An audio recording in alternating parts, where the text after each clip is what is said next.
Bonjour, bonjour, j'espère que vous allez bien. Bienvenue dans ce live du lundi 25 mars. Aujourd'hui, j'avais envie de repartir sur les amis de bien de notre bon Soudana. On avait donc parlé la semaine dernière de notamment la courtisane amie des dieux, qui est une des amies de bien de Soudana. Et donc là, en fait, je voulais vous en présenter, alors deux ou trois en fonction du temps. C'est des chapitres donc, du sutra de l'entrée dans la dimension absolue, et qui est bien épais. Et ces deux sutras qui sont, enfin, c'est pardon, deux ou trois chapitres qui sont assez courts, c'est des amis de bien. Les chapitres sont à peine moins longs que ceux de la semaine dernière avec la courtisane amie des dieux. Et je vous ai choisi justement des petits amis de bien que je trouvais surprenants et ou intéressants. Donc les trois que j'aimerais voir aujourd'hui avec vous, il y a notamment un voyant. Donc ce qui est surprenant parce que c'est pas un adepte du bouddhisme, hein, c'est vraiment un voyant, un espèce d'ascétique. Il y a un jeune dont le délire consiste à compter des grains de sable. C'est extrêmement précis, mais en fait c'est un bodhisattva mathématicien. Et le troisième, c'est un adepte, ce qu'on appelle laïque, c'est un maître, ce qu'on appelle un maître de maison. Donc c'est quelqu'un qui vit hein, comme vous et moi, hein, qui vit chez lui dans une ville, etc. Qui a une famille, qui a un business et tout, mais qui est aussi bodhisattva à côté. Donc vous allez voir trois approches du coup de ce chemin des bodhisattvas, trois approches assez différentes, trois personnages assez atypiques. Et voilà, je trouvais que c'était assez sympa. Donc j'espère qu'on aura le temps de faire les trois. Si jamais c'est à peine short, ben on n'en fera que deux, et puis bon, on fera le troisième la prochaine fois. De toute façon, des amis de bien de Soudana, il y en a plein. J'en ai prévu un petit paquet, parce que je crois que je montrais ça jeudi dernier. Je me suis fait une petite tier list des amis de Soudana. Je suis repassé à travers le sutra. J'ai essayé de sélectionner des chapitres qui ne sont pas forcément trop longs et des amis de bien qui sont intéressants à discuter. Soit parce qu'ils sont vraiment bizarres ou surprenants, soit simplement parce que le message est sympathique. Donc voilà, je me suis dit c'était l'occasion. Et pourquoi est-ce qu'on garde tout ça, ce sutra de l'entrée dans la dimension absolue? Parce qu'en fait, justement, il est intéressant pour sa présentation des bodhisattvas, hein, donc ces êtres qui œuvrent pour le bien de tous les êtres. Et ces bodhisattvas se présentent du coup sous des formes très très variées. Ça peut être des moines, ça peut être des nonnes, ça peut être effectivement des personnes laïques du commun qui ont un business, ça peut être des enfants, ça peut être des prostituées, voilà. En fait, le but de ce sutra, c'est vraiment de vous montrer que les bodhisattvas, eh bien, peuvent vraiment être n'importe qui. C'est pas limité uniquement aux moines. Ça peut être votre boulangère du coin, peut être une boulangère bodhisattva. C'est tout à fait possible et c'est un peu le thème de ce sutra. Et donc, hein, pour pareil, le rappel de l'historique, ce sutra-là, en fait, raconte l'histoire de Sudana, qui est donc un jeune bodhisattva qui a généré l'esprit d'éveil. Donc, il a généré cet esprit, cette envie de devenir un Bouddha, d'aider tous les êtres. Et bah, du coup, ça le met en chemin, ça le met sur le chemin des bodhisattvas, ça le met en chemin. Et donc, il y a le grand bodhisattva Manjushri, qui va lui dire: allez, gamin, maintenant que tu as engendré l'esprit d'éveil, il faut que tu ailles voir différents maîtres spirituels pour te former. Ils vont t'apprendre plein de trucs. Donc, tu vas commencer par aller voir celui-là, qui va t'apprendre des choses. Et en fait, à chaque fois, on va dire le pattern se répète, où à la fin, après avoir étudié auprès d'un bodhisattva, le bodhisattva en question lui dit: voilà ce que moi je maîtrise, mais je ne maîtrise pas tout. Donc, si tu veux en savoir plus, va voir mon copain Intel qui est dans telle ville et il va lui-même t'apprendre des choses nouvelles. Donc, voilà un petit peu le contexte.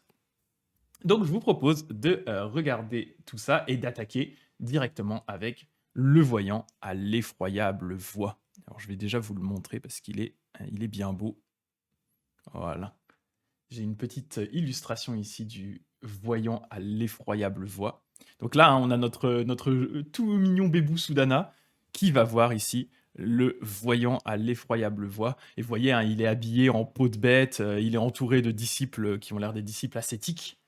Et dans cette scène, il prend la main de Soudana, qui est justement un des éléments qu'on va voir dans le sutra en lui-même, hein, dans le passage. C'est là où il va utiliser son pouvoir spécial. Voilà. Donc c'est le voyant à l'effroyable voix. Je vous propose du coup de lire ça ensemble. Alors, hop, je décale le micro comme d'hab. Normalement, avec mon nouvel arrangement, je devrais moins taper dedans, donc ça va être sympa. Et je vois qu'il y a Sté Caché qui est là aussi. Salut Sté Caché, salut Dagdeg, comment vous allez? Ah, et attends, il y a Nightbot qui a encore supprimé un message de Temacha. Bon, mon Nightbot qui est encore en train de craquer. Je ne sais pas quoi faire pour qu'il soit un peu moins agressif. Alors, on est ici avec donc le voyant à l'effroyable voix. Alors, je vais essayer de faire son effroyable voix au début et après, probablement, j'arrêterai parce que sinon, ça va être insupportable. On va voir. Ah, salut aussi, Lady Morgan. Je crois que je t'avais pas dit bonjour avec le petit duo qui danse, ça va? Alors, le jeune Sudana conforma sa pensée aux véritables instructions des bodhisattvas et la soumit à leur conduite pure. Il eut le désir de renforcer ses mérites de bodhisattva, le désir de voir clairement tous les Bouddhas, le désir de les manifester, le désir d'agrandir la portée de tous les grands vœux, le désir de visiter toutes les régions de l'espace, le désir de faire la lumière sur la nature véritable des phénomènes, le désir de dissiper tous les obstacles, le désir de contempler la dimension absolue sans la moindre zone d'ombre, le désir d'en purifier les ornements de joyaux magiques, et le désir de terrasser tous les démons. Alors, ça commence quasiment toujours un peu comme ça, hein, où Sudana on fait un petit récap sur là où est-ce qu'il en est. C'est-à-dire là, il a rencontré un ami de bien avant, et il va aller voir du coup le voyant à l'effroyable voix, mais entre-temps, voilà. Donc concrètement, où est-ce qu'il en est dans sa carrière de Bodhisattva? Quels sont actuellement ses buts? Et donc là, en fait, on nous dit, un des buts de Sudana, hein, ici, c'est il aimerait pouvoir, ce qu'on appelle contempler la dimension absolue. C'est-à-dire contempler vraiment cette espèce de dimension de l'éveil, cette dimension purifiée dans laquelle sont tous les Bouddhas. Et là, il dit, ok, c'est là où il en est, Sudana, il aimerait voir ça. Et donc, il va aller voir le voyant à l'effroyable voix. D'étape en étape, son voyage l'emmena au royaume sans paresse, où partout il chercha le voyant à l'effroyable voix. Il tomba alors sur une immense forêt ornée d'un démesuré d'arbres, autrement dit toute une variété d'arbres dont le feuillage touffu et largement étendu ruisselait comme la pluie. Toute une variété d'arbres dont les fleurs épanouies dégageaient une éclatante fraîcheur. Toute une variété d'arbres dont les fruits mûrissaient les uns après les autres sans discontinuer. Toute une variété d'arbres d'où les joyaux tombaient en pluie comme des fruits mûrs. Ce n'était qu'alignement de grands santals, fragrantes nuées d'aloès et parures d'enivrants parfums. Les bigonias encerclaient tous les autres arbres. On nous explique qu'un bigonia, c'est un arbre à fleurs jaunes, qui ressemble à des trompettes. Les banians se dressaient par-dessus tout. Et les jambosiers, qui apparemment est un arbre qui a des fruits, on l'appelle le rose pommier, qui donne un fruit qui a à peu près une texture de pomme, mais qui sent comme la rose, c'est assez sympa. Et des jambosiers, donc, tombaient une pluie de pommes roses au goût suave. Des fleurs de lotus rouge et de lotus blanc agrémentaient les étangs et les mares. Donc ça, pareil, hein, on vous décrit ici. Alors, c'est intéressant, c'est que souvent, quand on va vous décrire l'environnement de ces bodhisattvas, hein, qui est souvent un environnement qui est purifié, qui reflète leur pratique, on va souvent vous employer des descriptions à base d'architecture, de bijoux, de sol en or, etc., etc. Là, c'est assez différent avec le avec le voyant à l'effroyable voix. On va plutôt vous parler vraiment de nature. Donc, il est dans une forêt. C'est parce qu'en fait, ça représente vraiment son statut d'ascétique. C'est probablement un mendiant qui, du coup, vit en fait, hein, dans la forêt et se protège de la pluie et des autres choses par les arbres, en fait. Donc, il a ce statut vraiment sans domicile. Donc, pour décrire son environnement purifié, on va utiliser des beaux arbres pour vous montrer tout ça. Ah, il y a... Alors attends, c'est vrai que Cottage, alors je sais pas pourquoi il y a apparemment il y a un lien sur ce que t'as mis avec j'aime beaucoup cet environnement de nature, c'est bizarre. Ou alors c'est Nightbot qui a bugué, mais c'est pas grave. Skagasan qui dit les quêtes du petit Sudana, on se croirait dans un MMO, mais c'est ça, hein, c'est vraiment ça. Il va aller rencontrer des PNJ qui vont lui apprendre des techniques magiques, c'est exactement ça. Donc il va rencontrer le voyant. Le jeune Sudana trouva le voyant assis sous un santal sur un tapis d'herbe. Il dirigeait ses disciples au nombre de 10 000. Il y avait du monde. Hein. Sur la petite illustration que je vous ai mis là, ils sont pas 10 000. Hein. Ils sont actuellement 4, ses disciples. Mais le sutra vous dit, ils étaient donc 10 000. Ils étaient bien entourés. Dont certains étaient vêtus d'une peau d'antilope, d'autres d'écorce d'arbre et d'autres de nattes de paille, et dont tous avaient les cheveux en partie noués au sommet de la tête, et en partie pendant plus bas que les tempes. S'approchant du voyant à l'effroyable voix, le jeune Sudana se prosterna en gardant son front, ses paumes et ses genoux au sol avant de déclarer. En ce jour, il m'est encore donné de rencontrer un véritable ami de bien. Et l'ami de bien est une porte qui ouvre sur l'omniscience, puisqu'il me permet d'accéder à la voie du réel. C'est un véhicule qui conduit à l'omniscience, puisqu'il me permet d'atteindre le niveau de l'ainsi venu. Donc il dit ça permet de devenir un Bouddha, hein. Un navire qui met le cap sur l'omniscience, puisqu'il m'emporte sur l'île en joyau de la sagesse. Une torche levée sur l'omniscience, avec laquelle j'éclairerai les divans de l'espace. Une route qui mène à l'omniscience, puisqu'elle m'introduit dans la cité du nirvana. Une lampe tournée vers l'omniscience, qui m'éclaire sur les chemins semés d'embûches. Un pont tendu vers l'omniscience, sur lequel je passerai outre les lieux dangereux et mauvais. Un parasol ouvert sur l'omniscience, pour jouir de la fraîcheur de la grande bienveillance. Un œil posé sur l'omniscience, puisqu'il me permet de voir l'essence du réel. Et une marée montante vers l'omniscience, puisqu'il me baigne dans l'eau de la grande compassion. En gros, hein, ce que Sudana dit ici, c'est que les amis de bien permettent de se diriger vers l'omniscience, c'est-à-dire la connaissance absolue de toutes les choses. Et donc, c'est grâce aux enseignements de ces amis de bien qu'il devient meilleur et qu'il, du coup, il s'approche de ce but-là. Et donc, il continue. Ce qu'ayant dit, le jeune Sudana se releva pour circumambuler le voyant d'innombrables fois. Donc, il en fait tout le tour. À nouveau, hein, c'est un signe de respect. Debout devant lui, les mains jointes, il reprit. Être sublime, j'ai engendré l'insurpassable éveil authentique et parfait. Mais je ne sais pas comment les bodhisattvas étudient leur conduite, ni comment ils exercent sur leur voie. J'ai appris que vous pourriez m'instruire en ces matières, et je n'ai d'autre souhait que de vous entendre. Donc toujours, hein, pareil, Sudana qui dit, voilà, j'ai engendré l'esprit d'éveil. Là, il est aussi assez humble, hein, parce qu'il a rencontré plusieurs amis de bien, mais il dit, voilà, je ne sais toujours pas exactement comment les bodhisattvas pratiquent, donc s'il vous plaît, enseignez-moi quelque chose. Le voyant à l'effroyable voix se tourna vers ses disciples. Voici, noble fils, un jeune garçon qui a engendré l'esprit de l'insurpassable éveil authentique et parfait. Voilà, je vais arrêter l'effroyable voix, ça va être insupportable. À tous les êtres, il fait le don de l'absence de peur et il œuvre au bien de tous. Constamment, il contemple l'océan de la sagesse de tous les Bouddhas. Il veut boire la pluie d'ambroisie de tous les enseignements. Il veut sonder l'immense océan de tous les enseignements. Il veut établir tous les êtres dans l'océan de la sagesse. Il veut partout soulever d'immenses nuages de compassion. Il veut partout faire tomber d'immenses pluies d'enseignement. Il veut éclairer tous les mondes avec la lune de la sagesse. Il veut éliminer le poison et la fièvre des émotions qui endolorissent le monde. Il veut faire croître toutes les racines de bien des êtres. Vous voyez ici, c'est un bon résumé, hein, justement de l'idéal du bodhisattva, où on va vous dire que le bodhisattva, ce qu'il veut, c'est contempler tous les Bouddhas. Ce qu'il veut, c'est enseigner à tous les êtres. Il veut aider tous les êtres. Il veut soulever d'immenses nuages de compassion.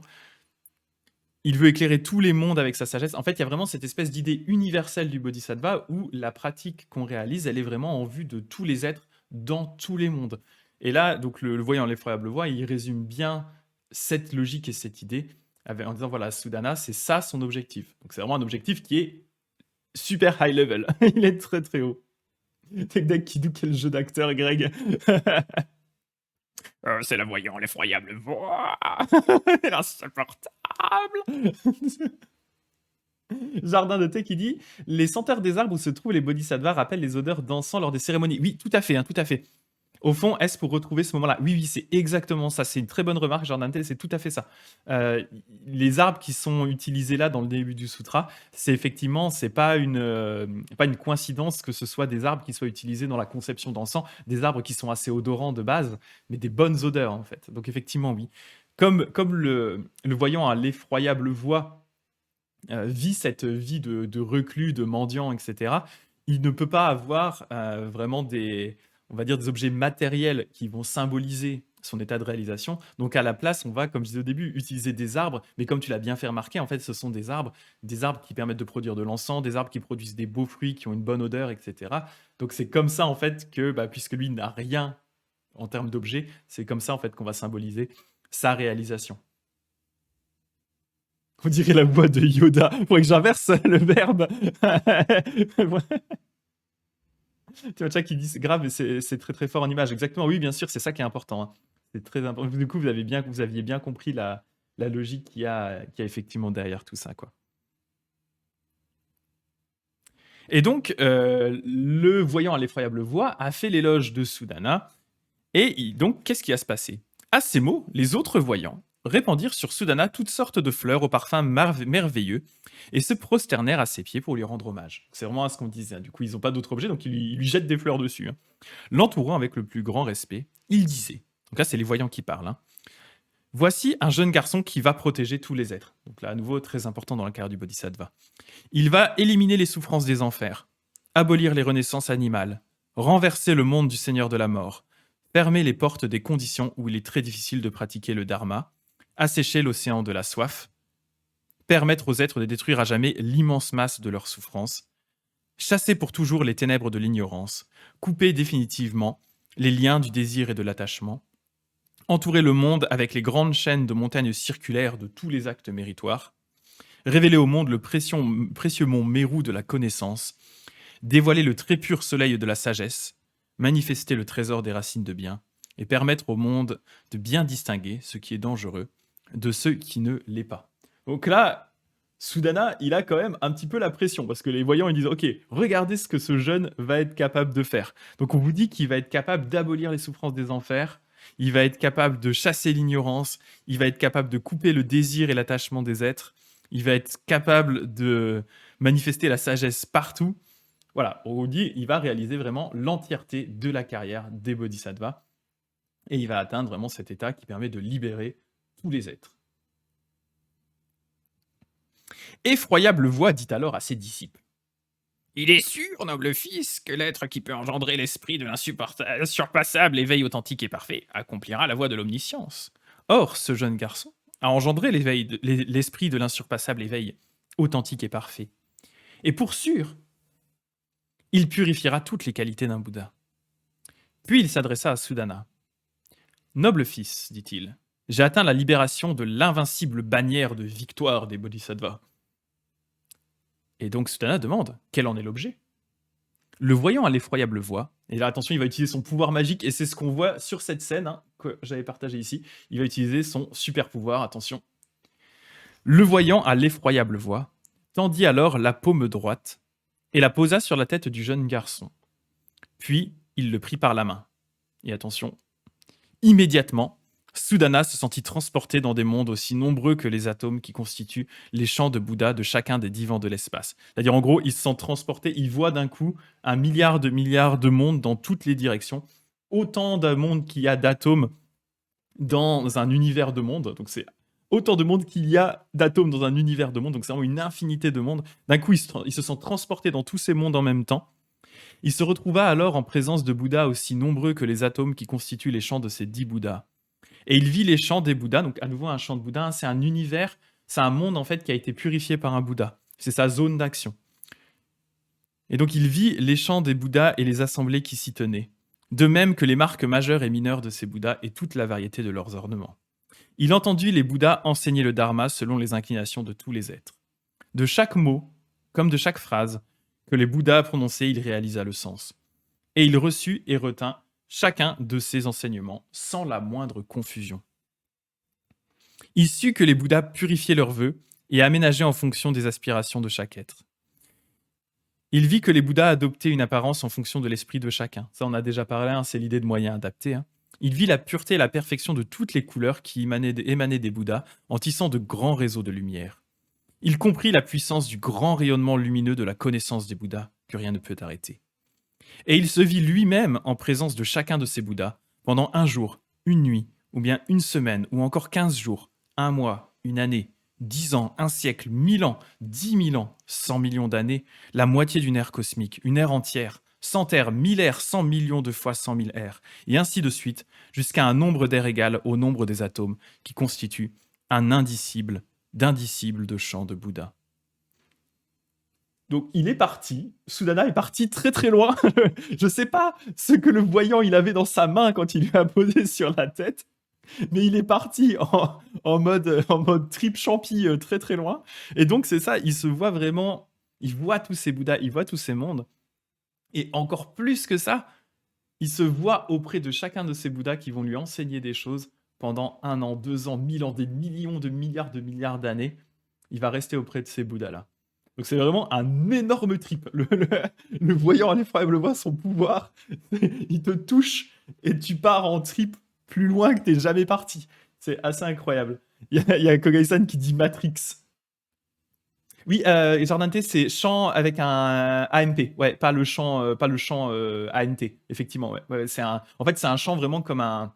En termes physiques d'endroit, en fait, si tu veux. C'est vraiment c'est un ensemble de mondes purifiés par un Bouddha. En fait, c'est toute la sphère d'action que un Bouddha va purifier, en fait.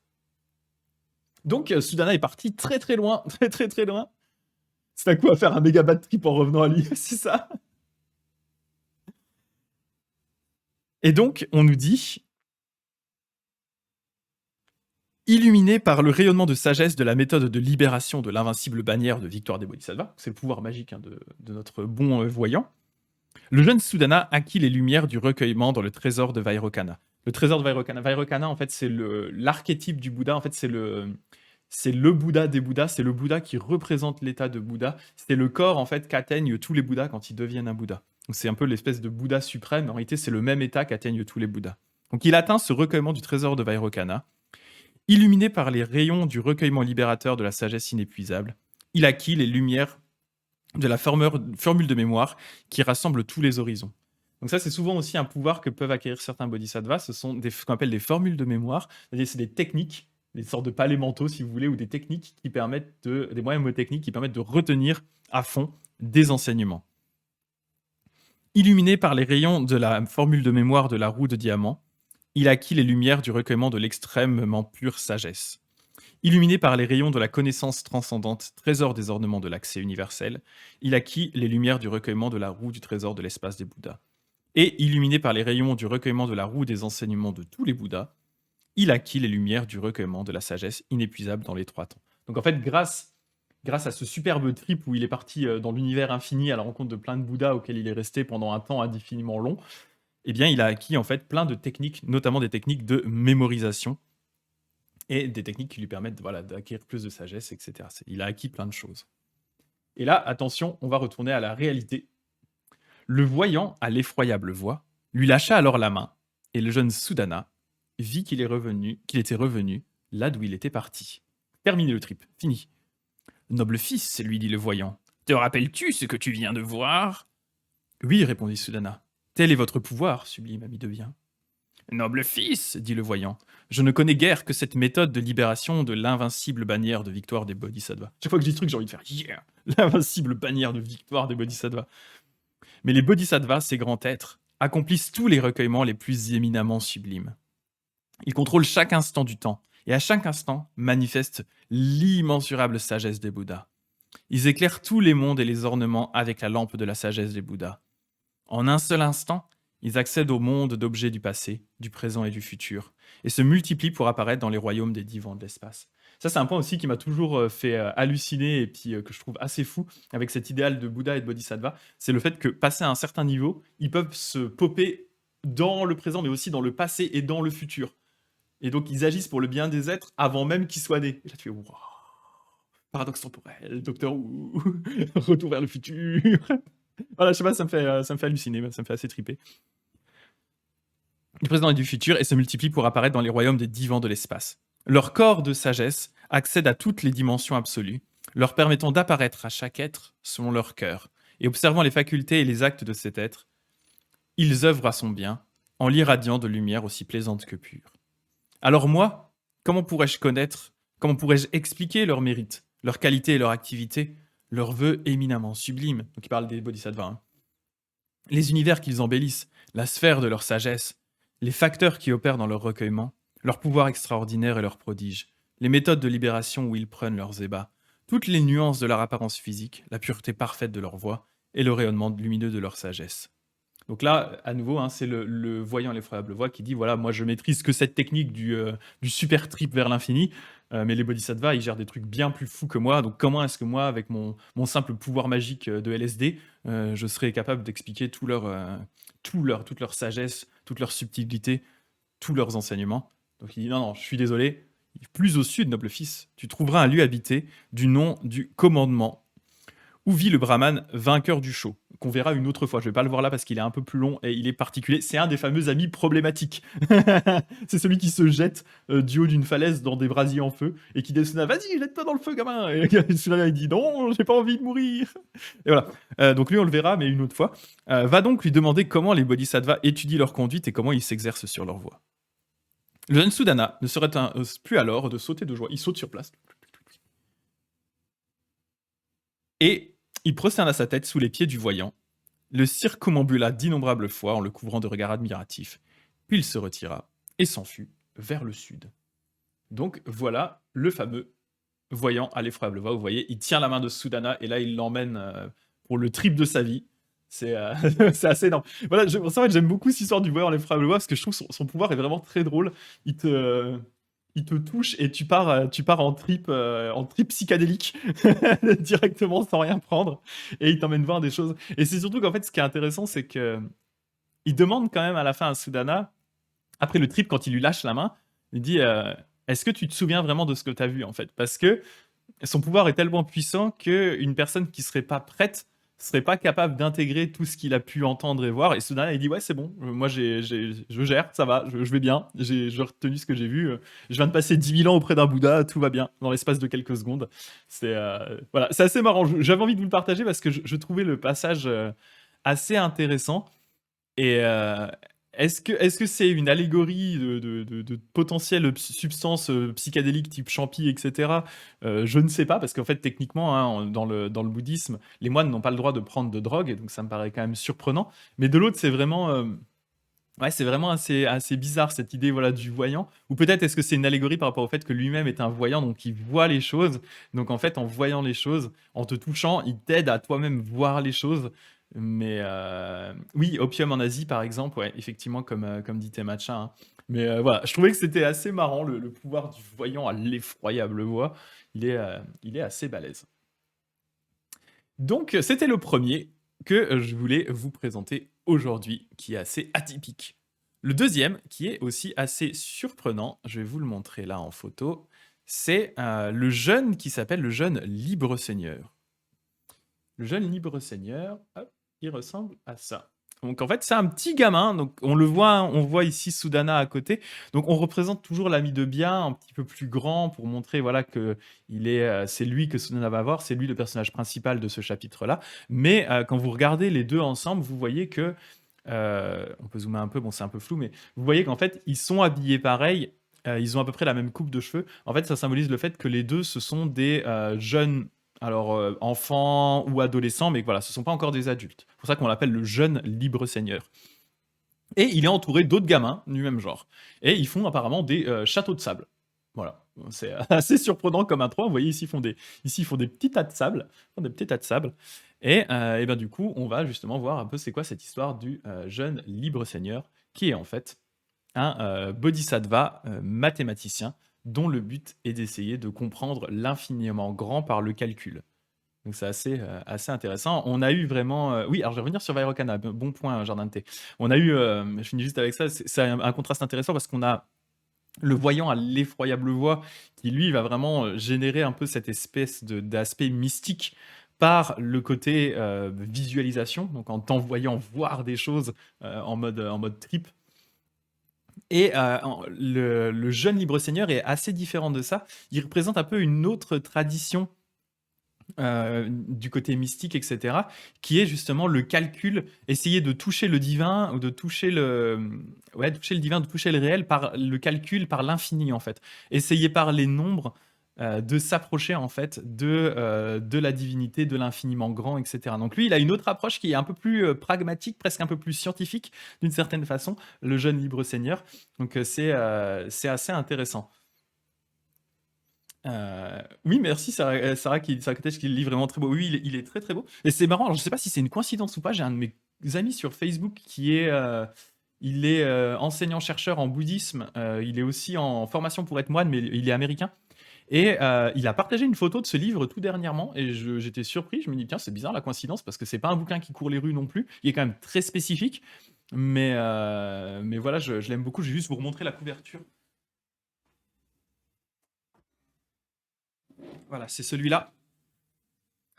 Il est incroyable. J'adore le style des illustrations. J'en ai déjà parlé la dernière fois sur le pèlerinage de Sudana. Il n'y a pas beaucoup de livres illustrés sur le pèlerinage de Sudana. Et là, vraiment, ce qui est génial, c'est qu'il y a une illustration pour chaque chapitre du sutra. Donc, je trouve vraiment super agréable de complémenter chaque lecture du sutra par la façon dont les artistes japonais de l'époque l'ont représenté. Puis voilà, comme je dis, il y a un côté un petit peu, je trouve un côté très délicat, mais aussi très enfantin dans les représentations qui est agréable. Et puis pour ceux qui lisent le japonais, à côté, il y a un commentaire de chaque chapitre du sutra. Alors, revenir un peu sur Vairocana. Alors, Vairocana, c'est un concept qui est un peu assez compliqué à discuter d'une certaine façon, assez difficile à décrire. En fait, il est arrivé à un moment dans le bouddhisme, en fait, cette idée que il y a une infinité de Bouddhas. Il y a plein de Bouddhas. Il y a eu des Bouddhas dans le passé, il y a des Bouddhas du présent, des Bouddhas du futur. Et il y a des Bouddhas dans les 10 directions. C'est ce qu'on a vu ici avec Sudana. Quand il part dans son super trip psychédélique, il se retrouve en même temps, hein, parce que ça se passe en même temps auprès de plein de Bouddhas différents qui vont lui enseigner des choses pendant un jour, 10 ans, 1000 ans, etc., etc. En fait, ces Bouddhas, ils sont sur certains points identiques et sur certains points différents. En fait, on va considérer que les Bouddhas ont plusieurs corps d'une certaine façon. Ils atteignent plusieurs corps de réalisation. Ils ont une espèce de corps ultime qui est ce qu'on appelle le corps du Dharma. Ce corps du Dharma, en fait, c'est un corps qui est vraiment en accord avec l'entièreté des choses, l'entièreté du monde, qui est toujours calme, qui est toujours en état de méditation et qui est vraiment inclus dans ce qu'on appelle la dimension absolue. Donc, il est vraiment en accord avec toutes les choses en même temps. Ce corps, en fait, va être le même pour tous les Bouddhas. C'est-à-dire que tous les Bouddhas vont atteindre au final cette même réalisation profonde. Après, ils vont avoir ce qu'on va appeler un corps de rétribution. Ce corps de rétribution, c'est le deuxième corps. C'est un corps qui va être visible uniquement par les bodhisattvas. En fait, c'est ce corps-là qui va être ce corps avec vraiment qui peut être immense, qui est lié à une terre pure, qui est vraiment un corps en fait qui va dépendre des mérites de ce Bouddha-là. C'est-à-dire que chaque Bouddha, on va dire, quand il était un jeune bodhisattva, comme il était quand Sudana par exemple, il va faire des vœux. Il va dire par exemple, comme le Bouddha de médecine, hein, je veux pas devenir un Bouddha tant que il y aura il y aura des gens dans mon environnement qui sont malades ou qui ont des problèmes psychologiques, etc. Et en fonction des vœux de ce Bouddha-là, il va avoir un certain nombre de rétributions. Donc typiquement, le Bouddha de médecine, sa rétribution, c'est que si les gens renaissent dans son environnement purifié, bah, techniquement, ils ont plus de problème de maladie, que ce soit maladie physique ou maladie mentale. Donc ça, c'est ce qu'on appelle le corps de rétribution. Rétribution parce que c'est le corps qu'on va gagner en retour des actes qu'on aura effectués. C'est le deuxième corps. Et le troisième corps, c'est un corps d'apparition, où là, c'est vraiment le corps physique que les gens vont voir. C'est le corps avec lequel un Bouddha va se manifester. Donc typiquement, dans notre monde, et selon le Mahayana, selon le grand véhicule, le Bouddha Shakyamuni, le Bouddha historique, c'est un Bouddha de transformation. C'est un corps de transformation, c'est un corps physique qui va avoir une expérience de vie, qui va donner l'impression de naître et de mourir. Donc on a ces trois corps. Cette théorie de trois corps est un peu compliquée, hein. Mais ce qui est important de retenir avec ça, c'est cette idée que du coup, les Bouddhas atteignent d'une certaine façon un corps qui est identique, qui est le corps de la loi, le corps du Dharma, et vont atteindre des corps de rétribution qui vont être fonction des vœux qu'ils auront faits. Et en fait, ce corps identique qu'ils ont, ce corps du Dharma, il va être représenté par Vairocana. Vairocana, c'est vraiment le Bouddha qui va représenter l'état de Bouddha. Parce qu'en fait, vous le voyez, assez vite, les sages ont eu cette idée de dire que les Bouddhas représentent un certain nombre de choses. Ils ont un certain nombre d'attributions, ils vont représenter un certain nombre de choses. Donc, par exemple, on parlait notamment des bodhisattvas, c'est plus simple au niveau des bodhisattvas. Kannon, par exemple, va représenter la compassion. Fugen va représenter la pratique. Et après, on a des Bouddhas, par exemple le Bouddha Amida, ça va être vraiment le Bouddha de la lumière et de la compassion, la lumière infinie, de la compassion infinie. Ça va être le Bouddha de médecine, va être spécialisé dans la médecine, etc., etc. Mais malgré tout ça, voilà, ils ont au-dessus d'eux, enfin pas vraiment au-dessus d'eux, parce que ce serait bizarre de dire que c'est au-dessus d'eux, mais ils ont cette espèce de Bouddha cosmique qui est en fait l'état de tous les Bouddhas. Donc c'est un Bouddha qui représente l'état de Bouddha. Voilà, c'est très bizarre. C'est très bizarre comme façon de voir les choses, mais c'est quelque chose qui va être, en fait, qui prend naissance dans le sutra de l'ornement, pardon, le sutra de l'ornementation fleurie, dont ce fameux, notre petit sutra ici. Ce sutra, hein, c'est le dernier chapitre de l'ornementation fleurie, mais il a circulé aussi comme un sutra à part. Hein. Il était les deux. C'est-à-dire, il a été traduit des fois comme un volume séparé, comme ici, hein, c'est un volume séparé. Des fois, il apparaît comme le dernier chapitre l'immense sutra de l'ornementation fleurie. Et dans l'ornementation fleurie, on commence à parler doucement justement de ce Bouddha Vairocana, qu'on va utiliser de façon interchangeable pour parler du Bouddha Shakyamuni. Mais ce qui se passe en fait, c'est que l'ornementation fleurie, ce sutra, il est prêché au moment pile où le Bouddha atteint l'éveil. Donc en fait, au moment pile où il est dans cette réalisation, où il atteint le même corps que tous les Bouddhas, le même corps de la loi, le même corps du Dharma. Donc d'un côté, à ce moment-là, il devient équivalent à Vairocana. Voilà, c'est compliqué, c'est pas évident. Et en fait, Vairocana va devenir important parce que ça va être en fait le Bouddha principal dans les formes ésotériques du bouddhisme, hein, Tendai et Shingon. Parce que justement, du coup, c'est ce Bouddha suprême, c'est un peu ce méta-Bouddha qui est la symbolisation de l'état de Bouddha en lui-même. Et donc, vraiment, le Bouddha qu'on va mettre au-dessus de la pyramide, hein, dans les branches ésotériques, c'est justement Vairocana, qu'on va appeler par son nom japonais Dainichi, Dainichi Nyorai. Voilà, alors c'est compliqué. Vous n'avez pas forcément besoin de retenir toute cette subtilité bizarre des trois corps de Bouddha, mais en fait, c'est juste pour dire que, en fait, pour les sages, c'était bizarre cette idée qu'il y ait des Bouddhas différents, dans le sens où le Bouddha est un être parfait. Donc pourquoi est-ce qu'il y aurait, au sens ultime du terme, pourquoi est-ce que les Bouddhas seraient différents? Ils ne peuvent pas être, au sens ultime du terme, différents. Ils ont forcément atteint le même niveau de réalisation. Par contre, ils apparaissent au Bodhisattva et ils apparaissent au reste des gens en fonction de leur mérite, donc le corps de rétribution pour les Bodhisattvas. Et c'est pour ça qu'on va vous dire que y a des Bouddhas, par exemple, qui vont illuminer avec leur... parce que chaque Bouddha a le pouvoir d'illuminer des mondes. Il y a des Bouddhas qui vont illuminer 5 mondes, 10 mondes. Certains vont illuminer 10 mètres de distance. Et d'autres, comme Amida, vont illuminer une infinité de mondes. Ça, c'est en fonction de leurs vœux, en fonction de leur rétribution, même si, ultimement, ils sont tous pareils. Voilà. C'est bizarre, je ne sais pas si ça vous parle, si c'est clair ce que je raconte. Là, on rentre vraiment dans des subtilités... du bouddhisme grand véhicule un petit peu bizarre, mais voilà, est-ce que tu conseilles un livre alors sur les histoires des corps de Bouddha? C'est une bonne question. Je suis pas sûr d'avoir forcément un livre spécifique qui parle de ça. Ça revient de temps en temps. Parce qu'après, tu vas avoir des discussions très bizarres du genre, par exemple, est-ce que Amida, c'est le Bouddha Amida, donc le Bouddha principal de mon école, hein, est-ce que c'est un corps de rétribution ou est-ce que c'est un corps de transformation? Alors, après, les gens, ils vont se prendre le bec sur des trucs comme ça. Enfin, voilà, après, ça devient des débats doctrinaux qui, en fait, n'ont pas forcément raison d'être en soi. On s'en fiche un petit peu, quoi. Kogai-san qui dit peut-être faire la différence entre Bodhisattva et Pratyeka Bouddha, donc un Bouddha par soi. Oui, la différence entre un Bodhisattva et un Pratyeka Bouddha. Donc un Bodhisattva, c'est... en fait, on a dans le Bouddha, on en a parlé un petit peu avec le Sutra du Lotus, je vais encore faire des listes de trucs, on a trois catégories de pratiquants, enfin trois chemins qui mènent à la libération dans le bouddhisme. On a ce qu'on appelle les auditeurs. En fait, ça représente les moines Theravada, donc les personnes qui pratiquent le petit véhicule, qui œuvrent pour leur libération personnelle. Leur but, c'est de se couper de la souffrance et de disparaître du cycle des naissances et des morts, de s'éteindre du cycle des naissances et des morts comme une bougie qui serait éteinte. Le deuxième, c'est ce qu'on appelle les Pratyeka Bouddha ou les Bouddhas pour soi. En fait, ce sont des êtres qui vont réaliser un état de Bouddha par eux-mêmes, directement comme ça, sans forcément avoir un maître, mais en fait, ils vont rater le coche final qui est ils vont tellement kiffer la vibe en étant devenu un Bouddha qu'ils vont rester en fait dans leur état de réalisation et ils ne vont pas œuvrer pour le bien des êtres. Donc c'est une espèce de sous-Bouddha d'une certaine façon, de Bouddha qui rate le coche. Et c'est pour ça qu'on dit souvent dans le bouddhisme, il y a cette anecdote du Bouddha historique qui, au moment où il réalise l'éveil, il y a les dieux de l'hindouisme, Indra et Brahma, qui viennent le voir et qui lui disent surtout, t'endors pas sur tes lauriers, t'as du travail à faire. Ne reste pas dans cet état de réalisation. Et donc, les Pratyeka Bouddha ou Bouddha pour soi, ils ont raté cette distinction-là. Et le troisième, c'est le véhicule des Bodhisattvas, où là, ce sont les êtres qui œuvrent pour le bien de tous les êtres.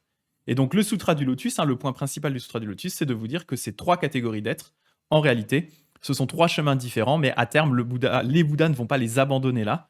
Et ils vont tous rejoindre le véhicule des Bouddhas, le véhicule en fait, qui est en réalité celui des Bodhisattvas, hein, qui va les amener vers l'état de Bouddha qui œuvre pour le bien de tous les êtres. C'est juste qu'il y a des gens qui ont besoin de commencer, par exemple, par le véhicule des auditeurs pour pouvoir se lancer sur le chemin. Oui, voilà, Koge-san qui dit merci, il dit je suis clair sur le sujet avec les corps de rétribution. Oui, c'est un point qui revient quand même assez régulièrement hein, dans les sutras bouddhistes, donc c'est important de bien le comprendre. Mais c'est assez logique quand on imagine un peu cette philosophie bouddhiste qui est de dire qu'à terme, au final, en fait, tous les êtres atteignent le même niveau de réalisation. Mais pourtant, ce niveau de réalisation doit se décliner en fonction, bien sûr, des causes et des conditions. Donc, quelles sont les causes que tu as générées? Ça te génère un corps de rétribution qui est du coup la rétribution pour les causes que tu as générées.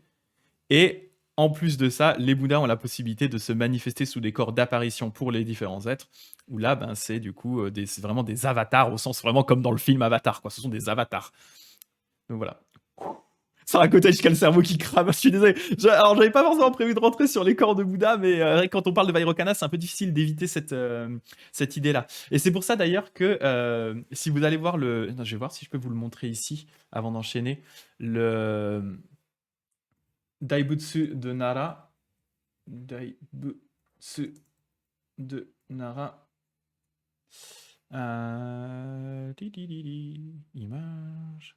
Voilà. Si vous regardez en fait le Daibutsu de Nara, attendez, je vais vous le partager ici. Je suis sur, voilà. Vous voyez ici qu'en fait, ce Daibutsu de Nara, qui représente Vairocana justement, vous voyez ici que il est entouré en fait par une myriade d'autres Bouddhas.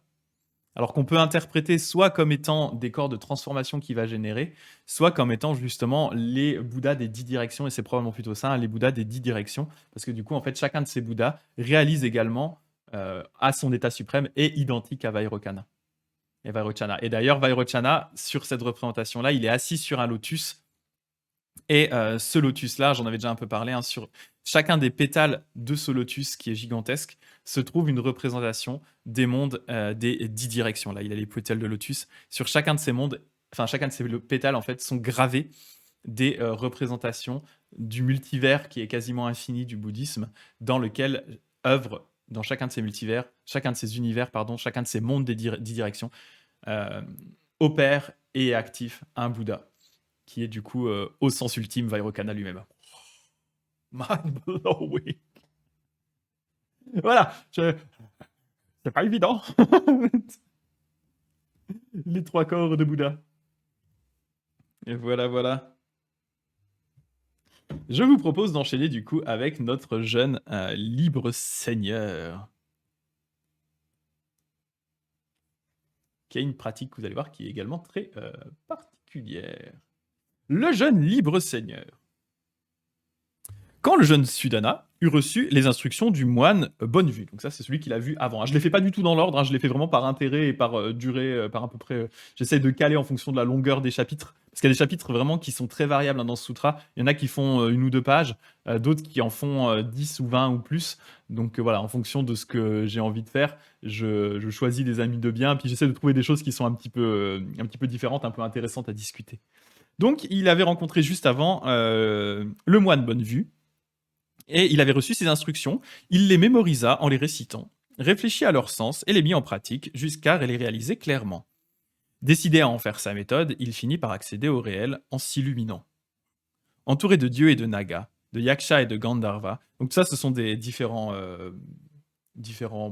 on va dire pas monstres, hein, parce que ils sont intelligents, mais c'est différentes sortes de plus ou moins créatures fantastiques. Par exemple, les nagas, hein, ce sont des hommes, hommes ou femmes serpents, par exemple, ou dragons, en fonction de comment on dit.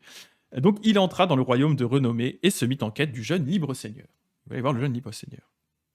Les dieux, les nagas et les gandharvas lui dirent alors depuis l'espace où il volait. Donc, il est entouré de tous ces personnages fantastiques qui flottent autour de lui. Hein. En ce moment, le noble fils, libre seigneur, se trouve sur un îlot au milieu du fleuve. Il est posé sur son petit îlot. Sudana se rendit sur l'îlot et vit le jeune garçon qui jouait à entasser du sable avec 10 000 compagnons. D'ailleurs, il a le même nombre de compagnons que notre ami le voyant, sauf que voilà, pareil sur la petite illustration, hein, on le représente bien sûr entouré de quelques jeunes, mais dans le sous-train, on vous dit, ils étaient 10 000 quand ils arrivèrent au port. Donc ils étaient 10 000 à s'amuser, à entasser du sable. Donc il y a un énorme niveau de fun dans la scène, hein. C'est vraiment des gamins qui jouent avec du sable, hein. Il prosterna sa tête sous les pieds du libre seigneur et le circumambula d'innombrables fois. Joignant les mains avec respect, il se tint bien droit en face de lui, et il lui dit: Être sublime, j'ai engendré l'esprit d'un surpassable éveil authentique et parfait. Mais je ne sais pas comment les bodhisattvas étudient leur conduite, ni comment ils s'exercent sur leur voie. J'aimerais tant que vous me l'expliquiez. Ce que j'adore, c'est vraiment à chaque fois, Sudana, il est tellement humble. C'est-à-dire que là, il en est au 12e ami de bien. Il a vu et il a fait des trucs incroyables. Il a appris des techniques de malade et tout. Mais à chaque fois, il dit moi, je sais toujours pas comment on fait pour être un bodhisattva. Tu peux m'expliquer, s'il te plaît? Donc voilà, il est très très humble. Et en fait, il est vraiment en quête de connaissances, en quête de savoir, en quête de pratique. Et donc, son but, c'est vraiment pas de se mettre en avant en faisant le malin. Il est là pour apprendre des choses. J'aime bien, j'adore son attitude qui est vraiment très très humble. Et d'ailleurs, je trouve que ça se voit bien hein, ici sur cette scène, hein. Vous voyez, il est posé à genoux en train d'écouter le libre seigneur qui va lui expliquer des choses dans une posture qui est vraiment une posture très très humble. Noble fils, dit libre seigneur, j'ai autrefois étudié l'écriture, le calcul et les sceaux auprès du jeune Manjushri, en m'illuminant assez pour accéder à une méthode de connaissance extraordinaire de toutes les techniques. Vous voyez, d'entrée de jeu, on voit la différence hein, avec le voyant à l'effroyable voix, qui du coup, lui, pratiquait les austérités, pratiquait une branche beaucoup plus ascétique et mystique. Là, le libre seigneur, on vous dit d'entrée de jeu, il dit, voilà, moi, en gros, je suis un jeune qui apprend des trucs, je suis presque vraiment des savoirs plus séculiers. Hein. On dit, j'ai appris auprès de Manju, donc le bodhisattva de l'éveil, hein, j'ai appris le calcul, l'écriture et les sceaux. Donc, genre, je sais pas exactement ce qu'ils entendent ici par sceaux, mais j'imagine du coup des sortes de symboles un peu magiques auprès du jeune Manjushri. Ah, ou peut-être que c'est des mudras, mais à voir, c'est pas très clair. Euh, et donc, en fait, c'est grâce à ça qu'il a atteint sa maîtrise. Grâce à cette méthode, je connais non seulement l'écriture, le calcul et les sceaux tels qu'ils se pratiquent dans le monde, mais aussi l'art de guérir la démence, l'épilepsie, la céphalée, le marasme, la possession démoniaque et toutes les maladies. Je connais l'art de bâtir les villes, de concevoir les parcs et les belvédères, d'ériger les palais et les sanctuaires, de construire les maisons et toutes les espèces de bâtiments. Je sais préparer les médecines et les drogues les plus variées, donc drogue au sens positif, hein, bien entendu. Il n'est pas comme le voyant à l'effroyable voix, ce n'est pas une plaquette de LSD. Et je puis mener toutes les affaires relatives au commerce et à l'agriculture, car autant je sais ce qu'il convient d'adopter ou de rejeter, je sais aussi quand il faut avancer ou se retirer.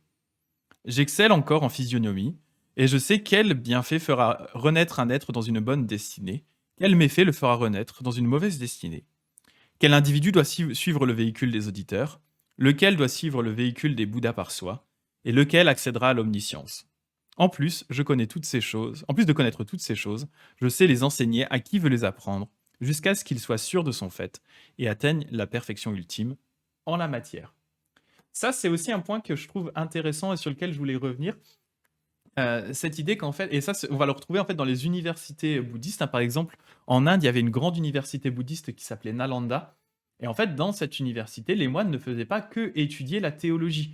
Ils étudiaient aussi notamment la grammaire, ils étudiaient les mathématiques et ils étudiaient aussi la médecine, enfin ceux qui le souhaitaient. En fait, il y avait une variété d'enseignements qui étaient disponibles, qui n'étaient pas que des enseignements sur les sutras et les commentaires.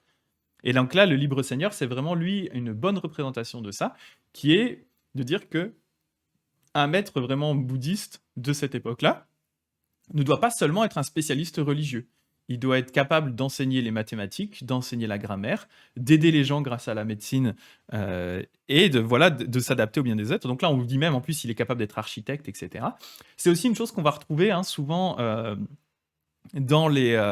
chez les moines. Et par exemple, au Japon, on le voit des fois, hein, où le fait que certains moines, vu qu'ils ont acquis la connaissance, le fait de pouvoir lire des textes, hein, simplement, ils ont pu acquérir des connaissances que la plupart des gens du commun n'ont pas. Et donc, vous voyez des fois certains moines aller dans les villages et aider les villageois à construire des ponts, construire des puits, construire des choses, parce qu'en fait, ils ont cette connaissance technique, de par leur érudition, que les gens du commun qui ne savaient pas lire n'avaient pas forcément.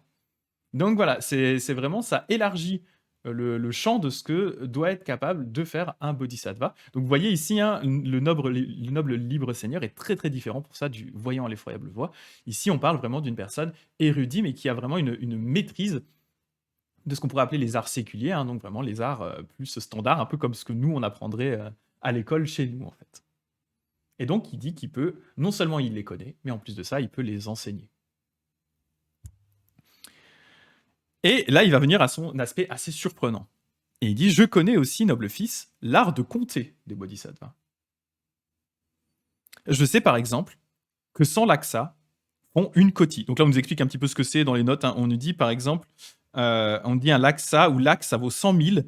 Et le koti, c'est du coup le plus haut chiffre de l'ancien système de numérotation qui vaut 10 millions. De même, et que un koti de koti fait un anyuta. De même, un anyuta d'ayuta fait un nyuta. Un ayuta de nyuta fait un bimbara. Un bimbara de bimbara un kinkara. Et ainsi de suite, jusqu'à un lotus bleu de lotus bleu fait un lotus rouge. Alors, on est dans les techniques de numérotation qui sont surprenantes. Un lotus bleu de lotus bleu, ça fait un lotus rouge. Un lotus rouge de lotus rouge fait un démesuré. Un démesuré de démesuré fait une destinée. Une destinée de destinée fait une ressemblance. Une ressemblance de ressemblance fait un innombrable. Un innombrable d'innombrable fait un innombrable au carré. Un innombrable au carré d'innombrable au carré fait un incalculable. Un incalculable d'incalculable fait un incalculable au carré. Et un incalculable au carré d'incalculable au carré fait un illimité. Un illimité d'illimité fait un illimité au carré. Un illimité au carré d'illimité au carré fait un inégalé. Un inégalé d'inégalé fait un inégalé au carré. Un inégalé au carré d'inégalé au carré fait un indénombrable. Vous voyez que c'est un mathématicien un peu obsédé par les nombres quand même, hein. Un indénombrable d'un dénombrable fait un indénombrable au carré.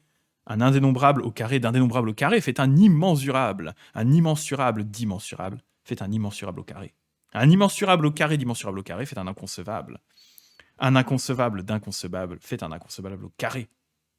Et un inconcevable au carré d'inconcevable au carré, ça fait un incommensurable. Un incommensurable d'incommensurable fait un incommensurable au carré. Et un incommensurable au carré d'incommensurable au carré fait un ineffable. On n'arrive même plus à le dire, un ineffable. Un ineffable d'ineffable fait un ineffable au carré. Et un ineffable au carré d'ineffable au carré fait un indicible. Et enfin, un indicible d'indicible fait un indicible au carré. Donc en fait, vous voyez cette idée, alors ça paraît très surprenant, mais en fait, il y a cette idée surprenante de dire que ce bodhisattva, une de ses techniques, en fait, c'est de maîtriser l'infiniment grand. Et donc, il va donner, en fait, des noms à l'infiniment grand, d'infiniment grand, etc. Donc, il va monter à chaque fois au carré de ces infiniment grands pour essayer d'une certaine façon, de toucher le divin par les mathématiques. Et c'est vraiment, je trouve ça intéressant parce que c'est vraiment quelque chose que, outre le côté marrant de tous les noms, de voilà, un lotus bleu de lotus bleu, ça fait un lotus rouge, bon voilà, les noms sont marrants, mais il y a vraiment cette idée qu'on retrouve dans beaucoup de cultures, qui est cette autre approche du mysticisme, qui est l'approche par les mathématiques, l'approche par les nombres, pour en dire, si peut-être j'arrive à compter jusqu'à l'infini, peut-être que j'arriverai à m'approcher moi-même de l'infini par les mathématiques. Donc voilà, c'est assez fou, c'est assez bizarre, mais je trouve que c'est une perspective qui est intéressante parce que très différente de celle qu'on a vue avant. Et il y a Temacha qui te valait, bonne journée à toi. Je suis désolé, c'est vrai que c'est un peu particulier. Puis là, j'ai fait des listes d'incalculable au carré, d'incommensurable au carré d'ineffable. C'est un peu bizarre, mais oui, en tout cas, je te remercie d'être passé. Courage pour ton travail si tu bosses en même temps. Jardin technique complexe, mais hyper intéressant. Les couleurs, les mots, ouais, effectivement, ineffable, indicible, etc., etc. Donc voilà, c'est bizarre, mais je trouvais l'approche suffisamment originale et intéressante pour avoir envie de la partager avec vous, parce que ce chapitre est très différent du reste, dans son côté beaucoup plus tourné vers on va dire, les arts séculiers, les maîtrises de scientifiques, etc. Donc, il continue avec ça. À quoi ça lui sert ces grands nombres? Il dit, cette méthode de dénombrement, propre au Bodhisattva, noble fils, me permet de connaître le nombre exact des grains de sable qui constituent cet immense tas mesurant d'innombrables lieux. Elle me permet aussi de recenser et de connaître tous les mondes qui se trouvent à l'Est, dans toute leur variété et dans l'ordre exact de leur succession. De même que tous les mondes du Sud, de l'Ouest, du Nord, des points collatéraux, du Zénith et du Nadir. Elle me permet ainsi de recenser et de connaître tous les mondes qui occupent les divans de l'espace, qu'ils soient étroits ou larges, grands ou petits, de même que leurs noms, les noms de toutes les ères qui s'y déroulent, les noms de tous les Bouddhas, de tous les enseignements, de tous les êtres, de tous les karmas, de tous les bodhisattvas et de toutes les réalités qu'ils abritent. Donc ça, c'est pareil, je trouve ça assez marrant. En fait, c'est grâce à cette méthode de mathématiques, en fait, ça lui permet d'ouvrir son esprit et ça lui permet en fait de catégoriser les choses, de pouvoir décrire et enseigner les choses à travers une infinité de mondes. Parce qu'effectivement, quand on commence à parler dans le bouddhisme d'infinité de mondes, d'infinité de Bouddhas, etc., à un moment, si on veut vraiment pouvoir les décrire, il va falloir du vocabulaire. Et donc, en fait, ce qu'a maîtrisé ce jeune libre seigneur-là, c'est ce vocabulaire qui lui permet de décrire une infinité de choses et de décrire l'infiniment grand. Et donc, il dit, hein, pour ma part, noble fils, je ne connais que cette méthode du rayonnement lumineux de la grande connaissance extraordinaire de toutes les techniques.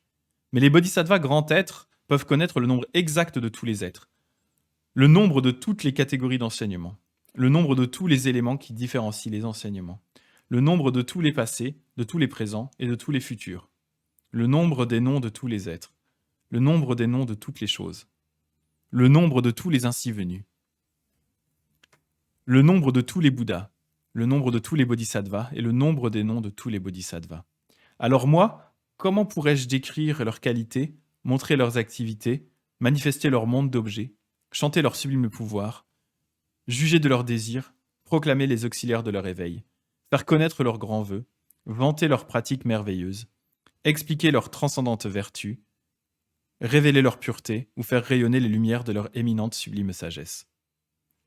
Donc c'est pareil, il dit ici, hein, malgré le fait qu'il gère vraiment tous ces nombres, et vous voyez, on a l'impression qu'il est presque un peu frustré parce qu'il dit, voilà moi ce que je maîtrise, mais en réalité, les bodhisattvas, les vrais, ceux qui sont encore plus élevés que moi, celui que c'est aussi un bodhisattva, hein, je dis pas que c'est pas un vrai bodhisattva, hein, mais vraiment les grands bodhisattvas, ils sont capables de maîtriser des nombres encore plus fous que ça. Et c'est marrant parce que dès quand il parle des caractéristiques des autres bodhisattvas, il parle à nouveau de nombres. Tu sens vraiment que c'est le mec, il est obsédé par les mathématiques. Et il dit voilà, ils maîtrisent encore plus de nombres que moi, ils peuvent décrire encore plus de choses. Donc moi, comment est-ce que je pourrais t'enseigner tout ça? Je suis forcément bien limité. Et donc il dit bien sûr, hein, plus au sud, noble fils, il y a une grande cité appelée bâtie sur l'océan, où vit une adepte laïque du nom d'Abondance. Va la trouver pour lui demander comment les bodhisattvas étudient leur conduite et comment ils s'exercent sur leur voie. Ce qu'ayant entendu, ce qu'ayant oui, le jeune Sudana se sentit la chair de poule par tout le corps et se mit à sauter de joie, car il venait de trouver un rare trésor spirituel de bonheur et de foi qui lui inspirait le désir d'accomplir les grands biens de des êtres. Il pouvait clairement voir tous les Bouddhas dans leur ordre d'apparition et comprendre tous leurs enseignements les plus purs sur la sagesse la plus profonde. Manifestant des corps dans toutes les destinées, il connaissait les objets de l'égalité des trois temps. Source d'un océan de qualité inépuisable, il rayonnait de la clarté souveraine de la grande sagesse, et il ouvrit toutes les portes de la citadelle des trois mondes. Il prosterna sa tête sous les pieds de Libre Seigneur, le circumambula d'innombrables fois, en lui adressant des regards d'admiration et de respect. Puis il se retira et s'en fut. Donc voilà, ça c'était le jeune Libre Seigneur. Babushka qui dit c'est le pragmatique de la bande, il en faut toujours... Ah ouais, c'est ça, c'est le pragmatique, c'est le mathématicien, c'est le chercheur de vérité par les sciences.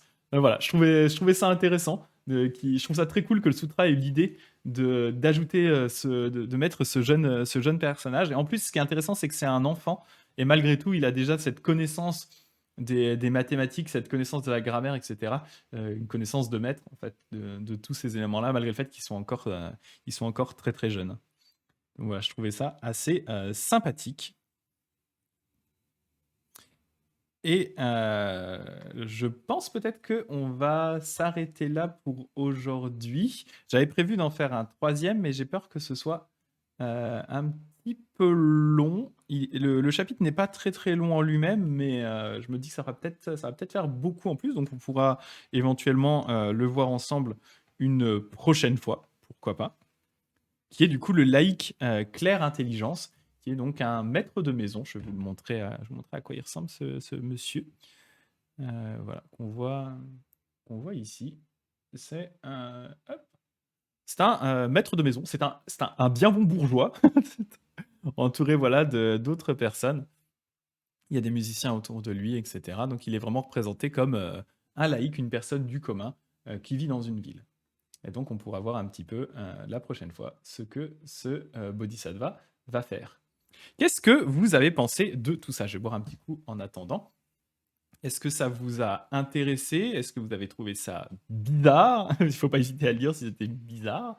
Est-ce que, est-ce que vous trouvez aussi le concept intéressant de parler de toutes ces choses-là ou est-ce que ça vous paraît peut-être peut-être trop imagé?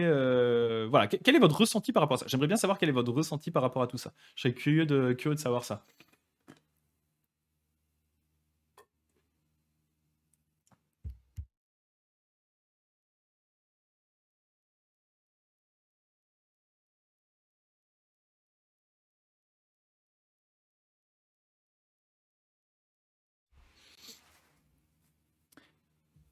C'est vrai que justement, moi, c'est le côté imagé que j'ai bien aimé, en fait. Ah, Sadhguru qui dit c'est très intéressant, Sarah Cottage qui dit c'est très intéressant mais complexe. Oui, c'est vrai que c'est un peu complexe. Quelqu'un qui dit j'adore le côté découvert, ressenti, one shot de Souda qui cherche à avancer. Ouais, j'aime bien, il y a vraiment ce côté RPG, hein. Il est vraiment sur une quête et il va aller voir à chaque fois des maîtres qui vont ensuite l'envoyer vers un autre maître, etc. Je trouve ça assez sympa. Et, en fait, ce que j'avais, on le retrouve dans le Lotus, oui, tout à fait d'accord. En fait, ce que j'avais envie, la raison pour laquelle j'utilise ce sutra-là, en fait, c'est pour vous apporter un point de vue qui est très différent de notamment ce qu'on fait le vendredi, où là, c'est très philosophique, dans le sens, c'est vraiment des enseignements, on va discuter d'enseignements très concrets. En fait, ce sutra, lui, a une approche qui est très différente, qui est beaucoup plus centré sur la visualisation et le ressenti.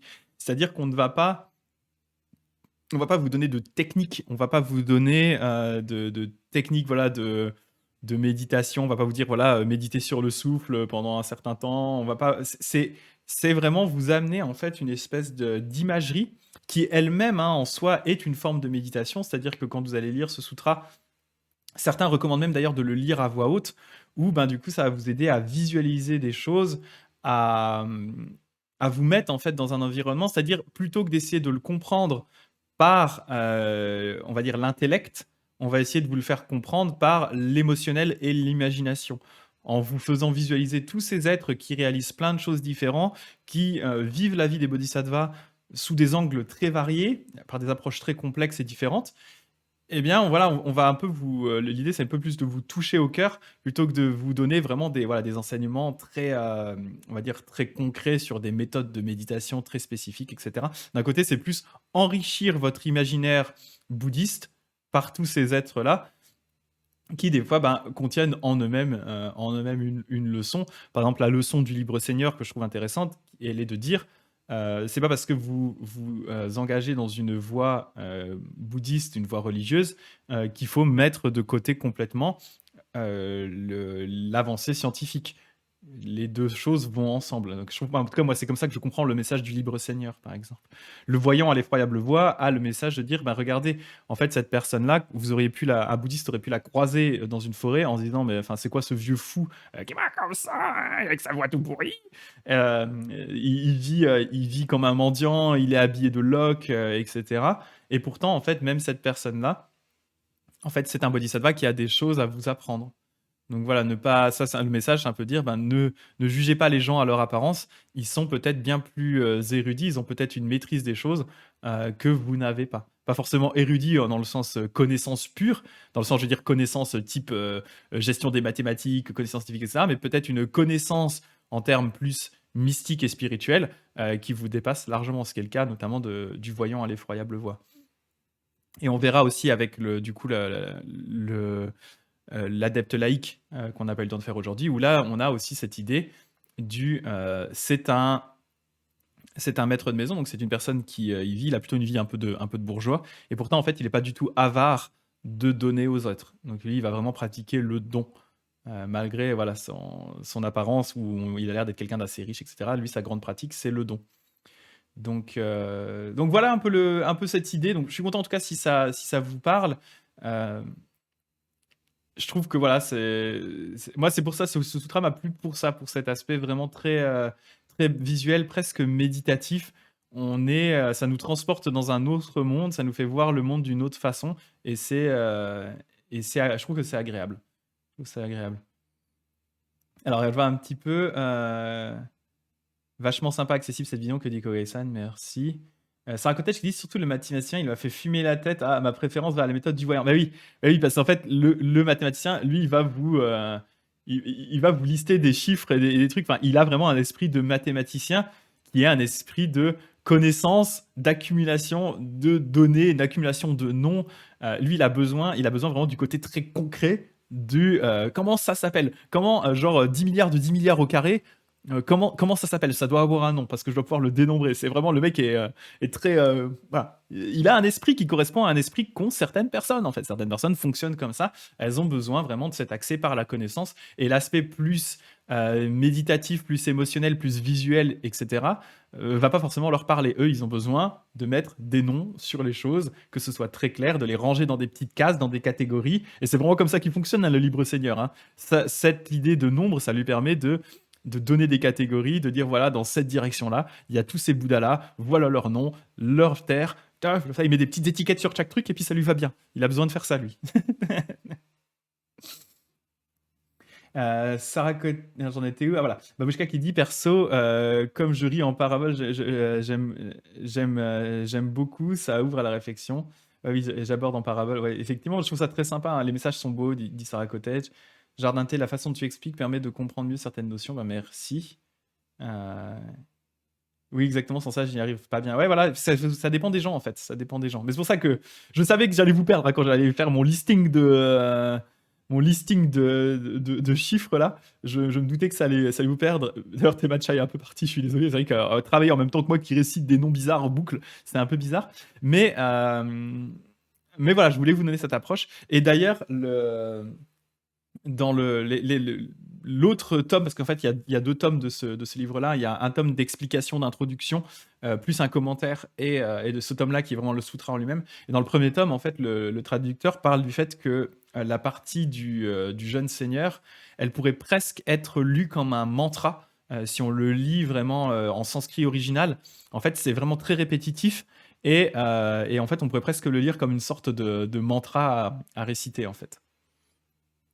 Voilà, c'est vrai que chacun peut s'y retrouver, voilà, c'était le but. Chacun à ce niveau, on peut revenir au fur et à mesure de ce que l'on comprend. Voilà, c'est ça l'idée. Et si effectivement ça vous parle plus, par exemple, moi typiquement, hein, je suis le genre d'esprit qui, malgré le fait que j'ai un background plutôt scientifique, je comprends la démarche du libre seigneur, mais elle me parle moins, par exemple, que le voyant qui emmène Sudana, où j'adore la vision où on voit, où, en fait, Sudana d'un coup se retrouve auprès de Bouddha infini en même temps, qui voit, et chacun de ces Bouddhas va lui enseigner, certains pendant 1 heure, d'autres pendant 10 000 ans. Et en fait, il va emmagasiner toute cette connaissance, un peu comme s'il était dans une espèce de multivers où il se voit lui-même auprès de plein de Bouddhas différents qui lui enseignent des choses. Je trouve cette image plus frappante et me parle plus que le jeune libre seigneur qui compte des grains de sable. Mais il y a des gens qui sont des archétypes jeunes libres seigneurs et qui ont besoin de comprendre ça aussi d'une autre façon, quoi. Ou le côté plus psychédélique visuel va pas du tout leur parler. Ils vont se dire ouais, enfin c'est quoi ces conneries, quoi. C'est quoi ces trucs de hippie avec des bouddhas partout dans le multivers et tout. Non, moi j'ai besoin de faut que ce soit scientifique et carré, quoi.